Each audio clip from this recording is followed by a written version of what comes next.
नमस्कार, disclosure with Vinod में आपका स्वागत है। और आज डिस्क्लोज करेंगे राकेश पंत, जो किसान मोर्चा के महासचिव हैं। आपका स्वागत है। बहुत बहुत धन्यवाद। वेल, किसान इस वक्त सड़कों पर है और लोकसभा के चुनाव चल रहे हैं। पहले चरण का मतदान हो चुका है, 102 सीटों पर मतदान हो चुका है। और जो आंदोलनकारी किसान हैं वो आपको नुकसान भी पहुंचा सकते हैं। क्या कहना है आपका?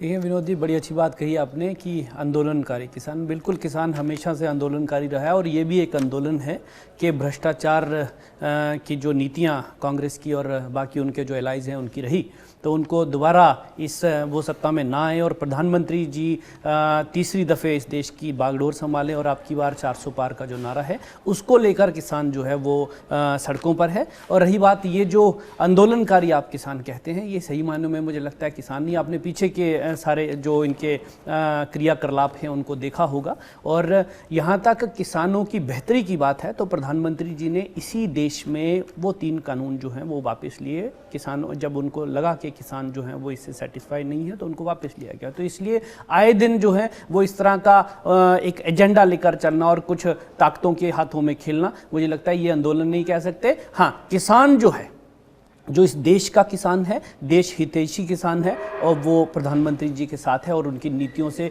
बिल्कुल मुतमिन है और उनमें अपना जो विश्वास है वो व्यक्त करता है। आय डबल करने की बात थी लेकिन वो हो नहीं पाया। 2019 में भी आपने कहा था 2014 में किसानों की आय दुगनी हो जाएगी, जी बिल्कुल, यानी इनकम डबल हो जाएगी, वो हो नहीं पाया। देखिए अब मैं जिस क्षेत्र से आता हूँ जी, तो वहाँ पे हम मेजॉरिटी जो है वो कृषि फार्मर्स की है, किसानों की है। जी। तो अब हम एक सपना जो प्रधानमंत्री जी ने देखा कि किसानों की आय दुगनी होनी चाहिए, तो हम उस पे लगे हैं कि यहाँ बहुत सारे ऐसे इश्यूज़ हैं, जैसे हम लोग कमर्शियल क्रॉपिंग की बात करते हैं तो उसको स्विच ओवर करने के लिए समय जो है वो लगेगा। और हम अगर कहते हैं कि किसानों की आय दुगनी होगी तो वो बैठे बिठाई नहीं होगी, उसके लिए एक रोड मैप है जो प्रधानमंत्री जी ने दिया है, तो उस पर काम करने की आवश्यकता है। और जो हमारी ट्रेडिशनल क्रॉपिंग जिसको हम कहते हैं कि एक बारी धान हो गया, इस बार दूसरी बारी जो है वो गेहूँ हो गया, तो उसी के चलते जो है वो नहीं होगा। ये हमें कमर्शियल क्रॉपिंग की तरफ आज भी बढ़ना पड़ेगा, कल भी बढ़ना पड़ेगा और उसी दिशा में जो है वो सरकार काम। क्या किसान मोर्चा इस पर काम कर रहा है? बिल्कुल बड़ा इंपॉर्टेंट है, बिल्कुल काम कर रहा है। केंद्र सरकार बहुत पैसा दे रही है, उसका सही यूटिलाइज होना चाहिए। HADP की जो स्कीम्स हैं जी, उसको लेकर, उसके बाद प्रधानमंत्री जी के द्वारा जो योजनाएं चलाई गई हैं वो चाहे भारतवर्ष में हो या जम्मू कश्मीर के किसानों के लिए हो, फिर वो जम्मू के किसानों के लिए हो या हमारे कश्मीर के किसानों के लिए हो, तो उन पर काम किया जा रहा है। और बहुत सारी ऐसी योजनाएं हैं सब्सिडाइज्ड हैं जो जिनसे किसानों को कृषि यंत्र जो हैं वो उपलब्ध कराए जा रहे हैं। और प्रधानमंत्री जी द्वारा विशेष जो ध्यान है वो कृषि की तरफ दिया जा रहा है, क्योंकि हमारा देश जो है वो कृषि आधारित देश है, इकॉनमी हमारी जो है वो कृषि आधारित है। तो इसलिए किसानों के ऊपर उनका एक हम लोग कहें कि जो भी योजनाएं दिल्ली सरकार की बनती हैं वो किसानों को देखकर और उनकी जो दशा और दिशा है उसको देखकर बनती है। लेकिन आप क्या ज़मीनी लेवल पर जाकर के लोगों को बता पा रहे हैं किसानों को कि आपकी आमदनी डबल हो सकती है, आय डबल हो सकती है, आपको इस तरीके से करना है? और दूसरा, क्या आपको agriculture department, horticulture department support कर रहा है?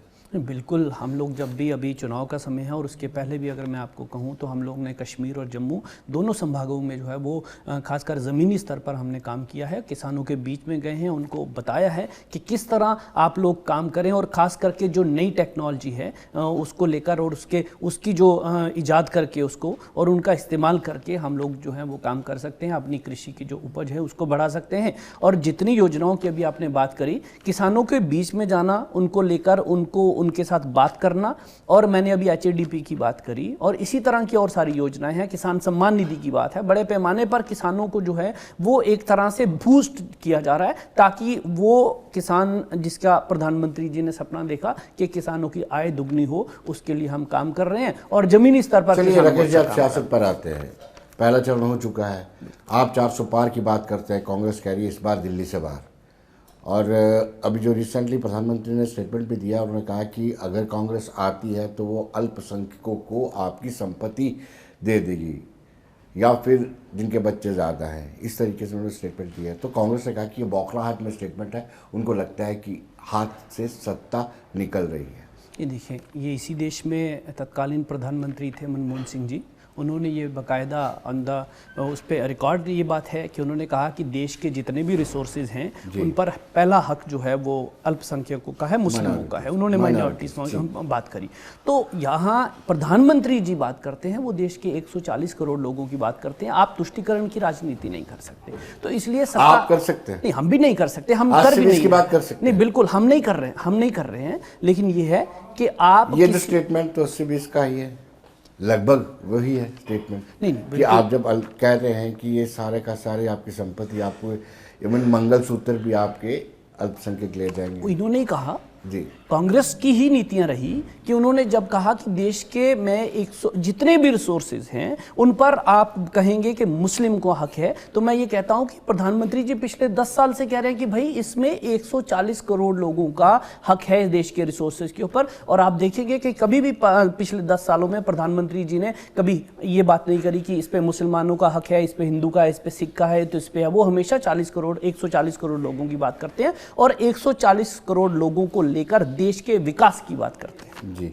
लेकिन उन पर तो ये आरोप लगता है कि आप ध्रुवीकरण की यानी पोलराइजेशन की राजनीति करते हैं। नहीं, हम पोलराइजेशन की राजनीति कर रहे होते तो चीज़ें जो है वो थोड़ा अलग होती। हम देश के लोगों की बात करते हैं, देश के विकास की बात करते हैं और देश को 2047 में विकास के रथ पर जो अभी सरकार अग्रसर है उसको लेकर 2047 में विकसित भारत की बात करते हैं। हम ध्रुवीकरण की राजनीति ना हमने कभी की, ना हम। आपने इतना काम किया है, सबका साथ, सबका विश्वास, सबका विकास, तो इतनी ज़रूरत क्यों पड़ रही है बड़ी बड़ी रैलियां करने की और इस तरह से स्टेटमेंट देने की जिसमें विभाजन की बू आती है, पोलराइजेशन की बू आती है? बिल्कुल, विश्व की सबसे बड़ी पार्टी जी, और इतना बड़ा मैंडेट, प्रधानमंत्री हमारे विश्व स्तर के जो नेता हैं वो भारतीय जनता पार्टी में है। तो अगर हम लोग रैलीज कर रहे हैं, हम लोग चुनाव क्षेत्र में हैं, हम लोग समर भूमि में हैं, रण क्षेत्र में हैं, तो चाहे ये लोकतांत्रिक रण है, तो हम लोगों को अगर प्रधानमंत्री जी रैलीज कर रहे हैं, बाकी जो वरिष्ठ नेता जो हैं वो चाहे केंद्र के हों चाहे जम्मू कश्मीर के हों, अगर वो रैलीज कर रहे हैं तो क्या फर्क पड़ता है? हमारे जो अपोजिशन के साथी हैं उनके भी बहुत सारे लोग, राज बब्बर जी आए उधमपुर में, बहुत सारे और लोग जो हैं वो यहाँ पर आए, तो हमने कभी नहीं कहा कि भाई क्यों आ रहे हैं, क्यों नहीं। प्रधानमंत्री जी भारतीय जनता पार्टी के कार्यकर्ता भी हैं, बाकी लोग भी हैं, तो वो अगर वो अपने लोगों के लिए और जनता को उपलब्धियां बताने के लिए अगर वो यहाँ आ रहे हैं तो इसमें क्या कोई मनाही? रणभूमि में, सियासी रणभूमि में, बिल्कुल जम्मू कश्मीर के परिप्रेक्ष्य में आप रण छोड़ हैं, आपने 3 सीटें छोड़ दी हैं कश्मीर की, और आप कहते हैं कि हमने G20 करवाया, हमने 2,11,00,000 टूरिस्ट आए, वहाँ पे अमन है, तिरंगे इतने ज़्यादा फहराए जा रहे हैं, तो आपने वो छोड़ करके कहीं बड़ा ब्लंडर थोड़ी कर दिया है? नहीं, हमने उनको छोड़ा नहीं है जी। कभी भी। आप देखेंगे कि शेर अगर एक कदम पीछे हट जाता तो इसका मतलब ये नहीं होता कि वो पीछे हट गया, इसका मतलब ये है कि वो लंबी छलांग लगाने वाला है। तो वो पार्टी का और पार्टी के जो प्रदेश के अध्यक्ष हैं उन्होंने यस क्लियर्ड हिज स्टैंड कि कई बार नीतियां ऐसी बनती हैं कि कुछ चीज़ें आप लोगों को अपने वहाँ पर ये ख्याल रखना पड़ता है कि आप वहाँ कौन सी नीति अपनाएंगे क्या नहीं। तो उसके मुताबिक अगर मैं ये बात करूँ कि कांग्रेस 233 सीटों पर पूरे भारतवर्ष में चुनाव लड़ रही है और 272 जो है वो प्रधानमंत्री के बनने के लिए चाहिए, तो इस ऐसा नहीं है कि कभी कभी पॉलिटिकल कंपल्शन और बाकी ऐसी चीजें होती हैं जिन पर हो सकता है कि हम बाद में जो है वो एक लंबी छलांग लगाएं, ऐसा। लेकिन विधानसभा के लिए आपको लगता है कि जब कोई पॉलिटिकल पार्टी किसी का समर्थन करती है, खुद नहीं लड़ती है, तो उसका कैडर स्कैटर्ड हो जाता है और आपको भी कश्मीर में ऐसा फेस करना पड़ सकता है? भारतीय जनता पार्टी का यहाँ तक कैडर की बात है तो हमने पहले ही कहा कि जो घाटी का राष्ट्रभक्त जो वहाँ का मुस्लिम है, भारतीय जनता पार्टी के साथ देश का तिरंगा झंडा हाथ में रख के वो बड़ी मजबूती के साथ भारतीय जनता पार्टी के साथ खड़ा है। उसमें जब आप इलेक्शन लड़ोगे तो कैडर क्यों आपके साथ रहेगा? कैडर चाहता है कि हमारा नेता जीत के आए। बिल्कुल आप सही कह रहे हैं, लेकिन जो नीतियाँ सरकार यहाँ बना रही है, टूरिस्ट वहाँ पर बढ़ रहे हैं, लोगों को रोज़गार वहाँ पर मिल रहा है, तो ये सारी की सारी चीज़ें, और युवा जो है वो अपने काम की तरफ है, अब पत्थरबाजी की तरफ नहीं है। शांति वहाँ पर है कश्मीर में, आए दिन आप वो पत्थरबाजी यहाँ पर सुनते नहीं है। तो ये सारा का सारा प्रधानमंत्री जी की नीतियाँ जो खास करके 370 जाने के बाद 2019 के बाद जो है वो रही हैं, उसको देखकर जो कश्मीर घाटी का मुस्लिम और राष्ट्रभक्त जो वहाँ का मतदाता है वो हमारे साथ है।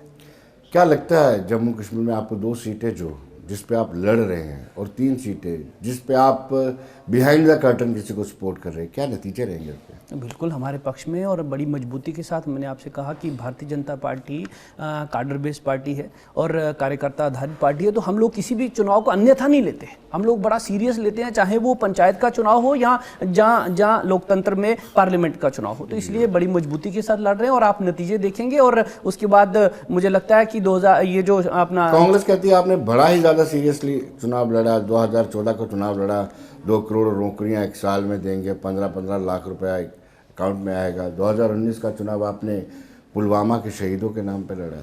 सीरियसली लड़ते हैं ना? एक कांग्रेस का रुख है। मैं बिल्कुल 1.5% जो नौकरियां वो हमारे यहाँ जो प्रधानमंत्री जी के 10 साल के कार्यकाल में हमने पहली सरकारों से ज़्यादा दी है यहाँ पर, और 1.5 करोड़ जो नौकरियां जो हैं वो पब्लिक सेक्टर में एंगेज करी हैं। तो इसलिए कांग्रेस के पास कुछ है नहीं, तो वो इसी तरह बोलती है और आरोप प्रत्यारोप जो है वो लोकतंत्र में भी चलते रहते हैं, तो हम बुरा भी नहीं मनाते। लेकिन देश की जनता के ऊपर ये है कि देश की जनता जो है वो क्या निर्धारित करती है, और हम लोग चुनाव क्षेत्र में मैंने पहले ही कहा वो है, तो अब ये देश पर और देश की जनता पर छोड़ देना चाहिए कि वो क्या करने जा रहे हैं। आपकी राजनीति जो है धर्म पर आधारित होती है। धर्म को निर्माणाधीन, मंदिर निर्माणाधीन था अयोध्या में, मैं इतनी जल्दी क्यों थी? क्योंकि मॉडल कोड ऑफ कंडक्ट लगना था। पहले तो मैं ये बताऊं विनोद जी कि धर्म को आप राजनीति से अलग कर ही नहीं सकते। अगर नमक में से नमक जो है उसका स्वाद आप निकाल देंगे तो नमक की सत्यता जो है वो खत्म हो जाएगी, इंसान जो है वो पशु बन जाएगा। तो इसलिए धर्म को राजनीति से आप कभी अलग नहीं कर सकते। आप सेकुलरिज्म को कैसे डिफाइन करते हैं? धर्मनिरपेक्षता को। सेक्युलरिज्म का मतलब क्या है? सेक्युलरिज्म का मतलब है कि सभी धर्मों को समान अधिकार देना जी, ये इसका मतलब ये है। कांग्रेस जो है वो इसकी कोई और परिभाषा घड़ती है। वो कहती है कि अगर आप कहीं जाएंगे तो टोपी लगा लेंगे, थोड़ा मंदिर जाएंगे तो फिर जनेऊ डाल लेंगे, फिर उसके बाद चर्च में जाएंगे तो क्रॉस डालेंगे। भारतीय जनता पार्टी और प्रधानमंत्री जी 140 करोड़ और सभी धर्मों की बात करते हैं। और पीछे आपने देखा होगा कि प्रधानमंत्री निवास में अगर सत्संग होता है तो वहां पर गुरबानी का पाठ भी होता है, और उसके बाद वहां पर अगर ईस्टर पे भी बाकी सारी सभाएं होती हैं। तो ये हम लोग किसी एक धर्म को लेकर नहीं चलते, हम देश को लेकर चलते हैं और 140 करोड़ लोगों को लेकर चलते हैं। लेकिन आप पर आरोप है कि 400 से ज़्यादा सीटें लेकर के आप इस सेकुलर कंट्री को हिंदू कंट्री बनाना चाहते हैं। ये कांग्रेस के लोग निरंतर आरोप लगाए, संविधान को आप बदलने जा रहे हैं। ये हम पर आरोप कैसे है? जिन्होंने पिछले 66 साल में देश का जो संविधान था उसके मूल स्वरूप को बदल दिया। आपने 106 जो संविधान संशोधन कर दिए, और जो पहला पन्ना था संविधान का, भगवान राम दरबार का जो पन्ना था, उसको आपने वहां से निकाल कर फेंक दिया और बात हमारी करते हैं। और रही बात कांग्रेस की लोकतंत्र बचाने की, तो मैं आपको बताऊं कि 1946 में जब कांग्रेस कमेटीज के लोग जो है वो चुनाव के लिए जा रहे थे तो 16 मेंबर्स थे, तो 16 में से 2 सिर्फ जवाहरलाल नेहरू को पड़े और बाकी जो है वो अपना सरदार पटेल को पड़े। लोकतंत्र वहां नहीं था। उसके बाद मैं आज तक ये मानता हूं कि इस देश में अगर 2 लोग लोकतांत्रिक तरीके से प्रधानमंत्री बनकर आए तो वो स्वर्गीय अटल बिहारी वाजपेयी और नरेंद्र मोदी जी थे। जो बाकी प्रधानमंत्री आए, मैं आपको थोड़ा डिटेल में बता देता हूं। जो बाकी नेहरू जो हैं उनका आपको मैंने बता दिया। इंदिरा जी जो हैं वो कांग्रेस का इंटरनल डिसीजन था उनको प्रधानमंत्री बनाना, वो चुनकर नहीं आई पहली दफे। उसके बाद राजीव गांधी जो थे वो सहानुभूति का वोट लेकर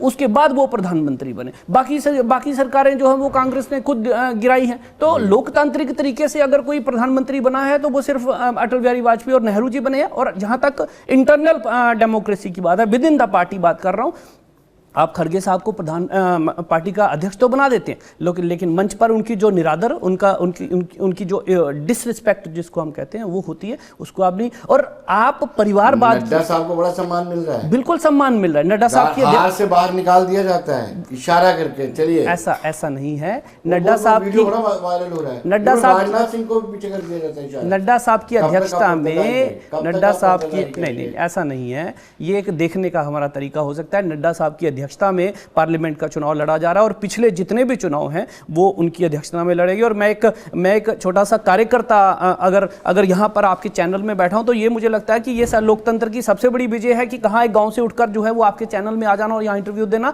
यहां कांग्रेस के लोगों को आप देखें, राजेश पायलट जी के सुपुत्र हैं, जी। किसी मामले में हम उनका सम्मान करते हैं, किसी मामले में कम नहीं है, लेकिन उनको मुख्यमंत्री नहीं बनाया जाता। इसलिए नहीं बनाया जाता कि अगर वो अच्छा काम करते हैं तो राहुल गांधी के कंपटीशन में आ जाएंगे। तो आप राहुल गांधी को बचाने के लिए ऐसे लोगों को जो है वो नहीं बना सकते, और फिर वो जब बाहर जाते हैं तो ये आरोप लगा दिया जाता है कि देखो जी भारतीय जनता पार्टी कर रही है। तो आपको इंटरनल, अच्छा 47 के बाद एक ही परिवार के सारे अध्यक्ष बनते हैं, तो ये बात हमें ना सिखाई जाए जो कांग्रेस हमें सिखाने की कोशिश कर रही है। आपने डेमोक्रेसी की परिभाषा ही बदल दी। 1984 में राजीव गांधी इलेक्शन लड़ते हैं, बहुत सारे मतलब 400 से ज़्यादा सीटें लेते हैं, तो क्या वो भी चुने हुए प्रधानमंत्री नहीं है? राजीव गांधी जब प्रधानमंत्री बने पहली दफे, मैं तब की बात कर रहा हूं, उसके बाद वो दोबारा सहानुभूति का वोट लेकर बने। सहानुभूति का वोट तो लिया ना, तो उसके पहले जब वो प्रधानमंत्री बने तब कोई चुनाव नहीं थे जी। उसके बाद जब बने, तो उसके बाद बने तो जनता ने सहानुभूति का, क्योंकि उनकी माता जी का स्वर्गवास हो गया तब था, आपके तो वो पास इतना दो ही बड़ा। पार्लियामेंटेरियन थे। तो राजीव गांधी ने उसके बाद क्या किया जी। राजीव गांधी ने उसके बाद शाहबानो केस में इस देश के लोकतंत्र को ताक पर रख दिया। एक 500 रुपए के लिए एक हमारी मुस्लिम बहन जो है वो सिर्फ उनसे अपने पति से जो उसको छोड़ चुके थे उसके लिए मेंटेनेंस मांग रहे थे। शाहबानो का जिक्र करते हैं तो बिल्किस बानो को याद आती है। बिल्कुल आती है। कानून ने अपना काम किया है, हमें सबकी याद आती है। प्रधानमंत्री ने ये कहा है, बहुत बारी कहा है कि अगर कोई भी छोटा मोटा इंसिडेंट इस देश में होता है, कहीं भी इस तरह की वो होती है तो उनको कष्ट होता है। तो ये आती है, क्यों नहीं आती है, लेकिन इस देश के कानून के ऊपर सबका भरोसा होना चाहिए। उसी कानून ने सबको वहां पर क्लीन चिट भी दी है और सब लोग जो है वो बिल्कुल ससम्मान बाहर आए। गृह मंत्री अमित शाह और प्रधानमंत्री नरेंद्र मोदी ने यहाँ पर कहा है जम्मू में अलग अलग रैलियों में कि यहाँ पर स्टेटहुड मिलेगा और इलेक्शन भी जल्द होंगे। लेकिन जिस तरीके से आपने तीनों सीटों पे अपने उम्मीदवार ही नहीं उतारे, तो वो आपको लगता नहीं आपको मजबूर कर देंगे विधानसभा चुनावों में? माननीय प्रधानमंत्री जी ने जब ये कह दिया उधमपुर की रैली में कि यहाँ चुनाव होंगे और जो आपका पूर्ण राज्य का दर्जा भी मिलेगा और असेंबली के चुनाव भी होंगे, तो मुझे लगता है कि मुझे वहाँ जोड़ने की कोई आवश्यकता ही नहीं पड़ती बीच में कुछ नहीं। 50+ की जो बात करते हैं वो अधूरी नहीं रह जाएगी? नहीं, बिल्कुल नहीं रहेगी। हम 50+ के लिए काम कर रहे हैं और ये मुझे लगता है कि वहाँ कुछ लोगों को अगर नहीं खड़ा करना, वो उसी का एक आप समझिए कि स्ट्रेटजी हो सकती है। जी, लेकिन क्या आपको लगता है कि चुनाव हो जाएंगे जिस तरीके से? बिल्कुल। आप ये मानकर चलिए कि इस देश का शीर्ष नेतृत्व जो है प्रधानमंत्री जी खुद और जनता से बात करते हुए कह रहे हैं, तो मुझे लगता है कि चुनाव क्यों नहीं होंगे भी। क्या जो विपक्ष कह रहा है कि लोकतंत्र खतरे में है भारत में, क्या वो सदाकत है, सच्चाई है उसमें? नहीं, मैंने पहले ही कहा कि लोकतंत्र खतरे में नहीं है, लेकिन परिवारवाद खतरे में है और भ्रष्टाचारवाद जो है वो कांग्रेस ने जो किया वो खतरे में जरूर है। ये जितने भी आप देखें कि जो इंडी गठबंधन के लोग हैं, कोई अपने सुपुत्रों को, कोई अपनी सुपुत्री को, उनको बचाने के लिए और उनको आगे बढ़ाने के लिए काम कर रहे हैं। मैंने अभी राजेश पायलट जी के बेटे सुपुत्र की बात करी, तो उनको क्यों नहीं बनाया गया?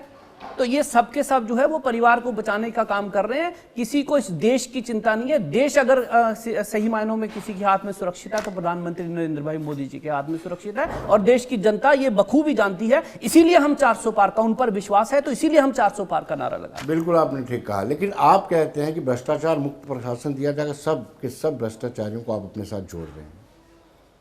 देखिए, इस पर आप टीका टिप्पणी नहीं कर सकते? नहीं, बिल्कुल। अजीत पवार की बात करें, अशोक चौहान के, बहुत सारे नंबर ऑफ पीपल्स। ये सारे जो आपने बात करी, जिनके आपने नाम लिए, ये सारे कोर्ट में इस देश की न्याय प्रणाली के पास विचाराधीन लोग हैं। तो जब वहाँ कुछ होगा, जिस तरह जब कोर्ट फैसला करेगी, तब ये देखा जाएगा कि कौन उसमें है, कौन उसमें नहीं है, कौन उस पूरे पैरामीटर में आता है कि या कौन नहीं आता है। लेकिन आपकी एक छवि, पार्टी की एक ऐसी छवि थी कि ईमानदार पार्टी है, लेकिन अब जब कांग्रेस मुक्त की बात करते हैं, अब तो कांग्रेस युक्त हो गई है। 15 फॉर्मर चीफ मिनिस्टर आपने ले लिए। We are a party with difference, इसमें कोई दो राय नहीं है। और भारतीय जनता पार्टी जब बात करती है तो बिल्कुल कांग्रेस मुक्त की भी बात करती है, और जो भ्रष्टाचार मुक्त भारत है 2047 में विकसित भारत है, उसकी भी बात करती है। जी, लेकिन अब कांग्रेस युक्त हो चुकी है। बिल्कुल, कांग्रेस जो भारतीय जनता पार्टी की विचारधारा में विश्वास करता है, तो उसके लिए दरवाजे हमेशा खुले हैं। चाहे वो कांग्रेस के प्रधान, जो आपकी प्रधान हैं खड़गे जी हो, चाहे वो कोई और हो, उसके लिए जो भारतीय जनता पार्टी की नीतियों में और विश्वास करेगा, उसके लिए दरवाजे हमेशा खुले हैं। लेकिन कहीं ना कहीं जो कहते हैं कि अटल बिहारी वाजपेयी के कार्यकाल में जो सरकारें होती थी, वो अब प्रधानमंत्री नरेंद्र मोदी के कार्यकाल में नहीं है। अब साम दाम दंड भेद सब इस्तेमाल किया जाता है, तोड़ फोड़। 4 सरकारें गिराई जाती हैं, 26 के करीब 226 के करीब एमएलए इधर उधर खरीदे जाते हैं। इन्हीं का सामान बिकता है, इसमें तो मुझे लगता है कि कांग्रेस को सोचना चाहिए। और यहाँ तक सरकारें गिराने की बात है तो मैंने पहले ही कहा कि 356 का अगर सबसे ज़्यादा अगर किसी ने इस्तेमाल किया, इस देश में चुनी हुई सरकारें गिराने का इस्तेमाल किया, तो वो कांग्रेस ने किया। और 3 प्रधानमंत्री, उनको किसी ना किसी आरोप में उनकी सरकारें आई कि गुजराल साहब हो गए, देवेगौड़ा साहब हो गए, चंद्रशेखर जी हो गए, इनकी सरकारें गिराने का काम किया तो वो कांग्रेस ने किया। वहाँ भारतीय जनता पार्टी तो उस समय वजूद में थी लेकिन सत्ता में नहीं थी। अगर कांग्रेस ने कुछ गलत किया है तो आपको ये प्रमाण पत्र मिल जाता है कि आप भी गलती करें? नहीं, हमें प्रमाण पत्र की वो अपेक्षा ही नहीं है किसी से। हम तो कांग्रेस ने गलत किया, भारतीय जनता पार्टी ने। आप बताएं पिछले 10 साल में कौन सी चुनी हुई सरकार जो है वो 356 का इस्तेमाल करके गिराई गई है? कोई है? आप नाम ले सकते हैं? आप पैसे देके गिरा देते हैं। नहीं, बिल्कुल ऐसा नहीं है। ये करते हैं। बिल्कुल ये आरोप है कि लोग जो हैं, अगर if they were feeling suffocated in Congress, अगर उनका जो करिश्मा है अगर उसको इस्तेमाल नहीं किया जा रहा, तो अब ज्योतिरादित्य सिंधिया जो हैं वो बहुत बड़े नेता थे, तो उनको कम से कम उनका सम्मान जो है वो मिलना चाहिए था। हम और भी बात, मुरली देवड़ा ले लीजिए, उसके बाद बहुत सारे लोग और हैं, उनको ले लीजिए। जब वहाँ सम्मान नहीं मिलेगा, और उसके बाद अभी जो कांग्रेस के एक प्रवक्ता जो है वो भारतीय जनता पार्टी में है, तो उन्होंने कहा कि सुबह सुबह मुझे कहा जाता है कि आप सनातन में जो है उनको गाली दीजिए। फिर उन्होंने एक और बात कही कि CWC में उनको इसलिए नहीं लिया गया क्योंकि उनका धर्म अड़े आता था। तो ये कांग्रेस की नीति है कि वो किस तरह का खेल खेलती है। और जब आप इस तरह के लोग जो है, वो सभ्य लोग जो है, परिश्रमी लोग जो है, वो अगर भारतीय जनता पार्टी की विचारधारा में विश्वास करके यहाँ आएंगे तो हम उनका खुले दिल से स्वागत है। लेकिन कर्नाटका में आप बजरंगबली के नाम पर पे वोट मांगते हैं, क्या वो राजनीति नहीं है? तो क्या वो धर्म के नाम पर? इस देश में बजरंगबली का नारा लगाना क्या कोई गलत बात है?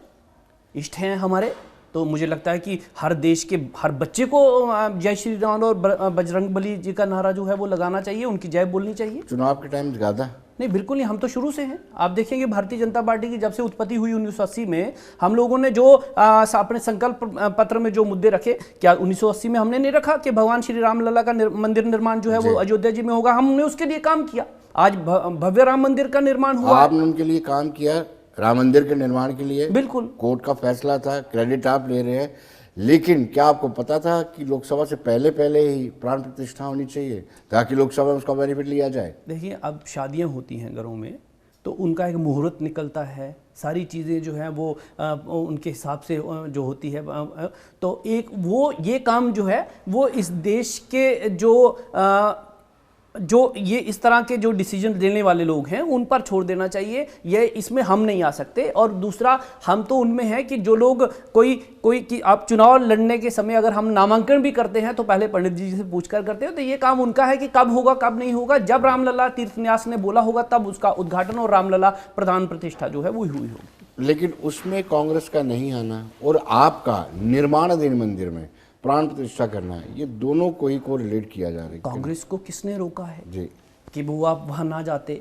ये मंदिर जो है वो, और उसके बाद ये राम लला तीर्थन्यास जो है, उन्होंने इनविटेशन, उन्होंने सबको बुलाया, तो इन्होंने कहा कि हम लोग नहीं जा रहे हैं, तो किसका तुष्टिकरण कर? शंकराचार्य ही नहीं है। शंकराचार्य बिल्कुल उनकी सहभागिता उसमें थी। और सभी लोग अगर आप देखेंगे तो उसमें जो लोग भी सनातनी हैं और जो लोग भी भगवान राम जो हमारे आराध्य हैं उसमें अगर उनका विश्वास है तो वो सभी के सभी वहाँ लोग थे। हाँ, कुछ हमेशा जो देव और दानवों की बीच में जब बात आती है तो आप देखेंगे जो दानव हैं वो उन्हीं को सबसे ज़्यादा समस्या होती है जब भी जय श्री राम या भगवान सिया राम चंद्र की जय बोला जाता है, तो कांग्रेस जो है उसको समस्या। आपको असुरी शक्ति कहा जाता है, असुरों की शक्ति भारतीय जनता पार्टी को कांग्रेस कहती है।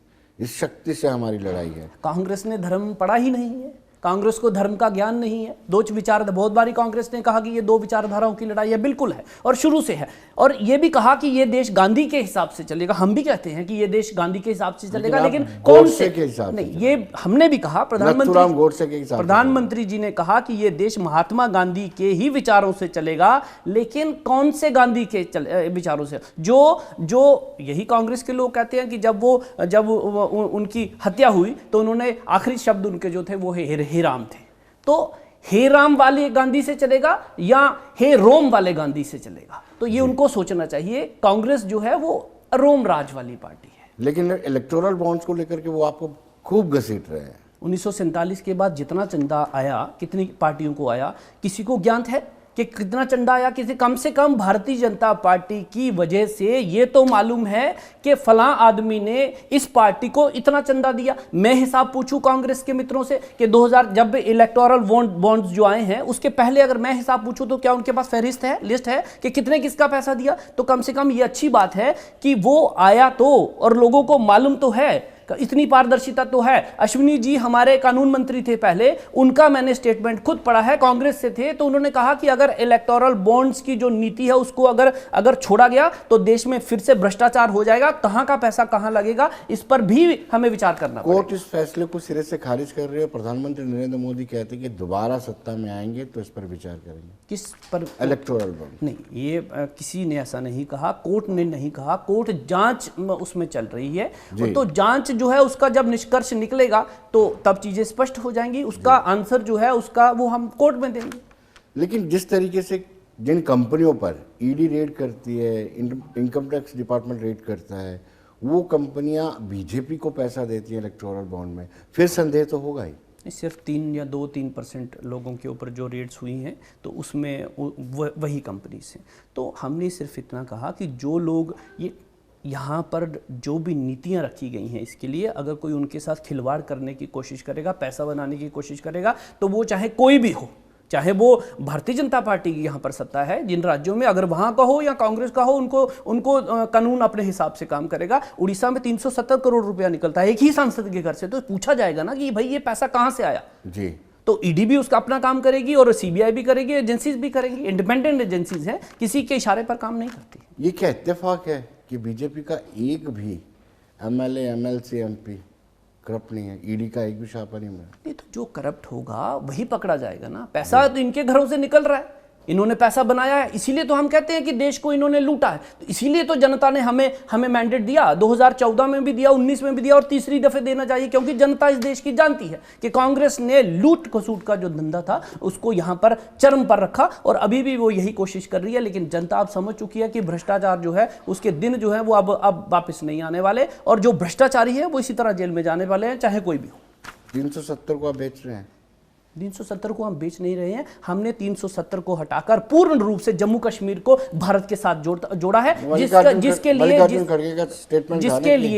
लिए पंडित श्यामा प्रसाद मुखर्जी ने बंगाल से उठकर कश्मीर में अपना बलिदान दिया। मल्लिकार्जुन खड़गे जी क्या कहते हैं, उनकी मनोस्थिति मैं समझ सकता हूं कि उनके साथ किस तरह का बिहेवियर जो है वो मंचों पर हो रहा है। तो उन्होंने ही कहा, और आपके कैमरा के सामने कहा, रोते हुए कहा कि भाई अगर 3 लोग होते हैं तो मुझे धक्के मारे जाते हैं। तो वो उनकी मानसिक स्थिति जो है वो, उस पर मैं कुछ आखिर में एक सवाल पूछूंगा आपसे। इन्होंने नई टर्मिनोलॉजी का इस्तेमाल किया है, डीपीए, दलित, पिछड़ा और आदिवासी, इनके अगेंस्ट आप लड़ाई जो है चुनाव में एनडीए और डीपीए की है। हम शुरू से ये बात कहते हैं कि कांग्रेस जो है वो फूट डालो राज करो की नीति जो है वो अपनाती है। आदिवासियों का अगर ख्याल होता तो बिरसा मुंडा जी की जो उनकी मूर्ति जो है वो प्रधानमंत्री जी के कार्यकाल में लगी, उसको लगाया होता, उनको सम्मान दिया होता। लेकिन कांग्रेस सिर्फ इनका इस्तेमाल, और मैं इसके साथ एक और चीज़ जोड़ दूं, मुस्लिम भाइयों को, इनको इस देश के मुस्लिम मजलूम, मजबूर, गरीब चाहिए ताकि इनके पीछे खड़े हो सके। जबकि सच्चर कमीशन और रंगनाथ मिश्र कमेटी जो है उन्होंने सब कुछ सत्य आपके सामने रख दिया कि एससी से भी ज्यादा बदतर हालत जो मुस्लिम भाइयों की है, लेकिन ये उनकी तरफ विकास नहीं लेकर जाना चाहते, सिर्फ उनका इस्तेमाल करना चाहते हैं। पांच जी बहुत बहुत शुक्रिया आपका, धन्यवाद। तो दर्शकों बने रहिए देश दुनिया की खबरों के लिए और मुझे दीजिए इजाजत। नमस्कार।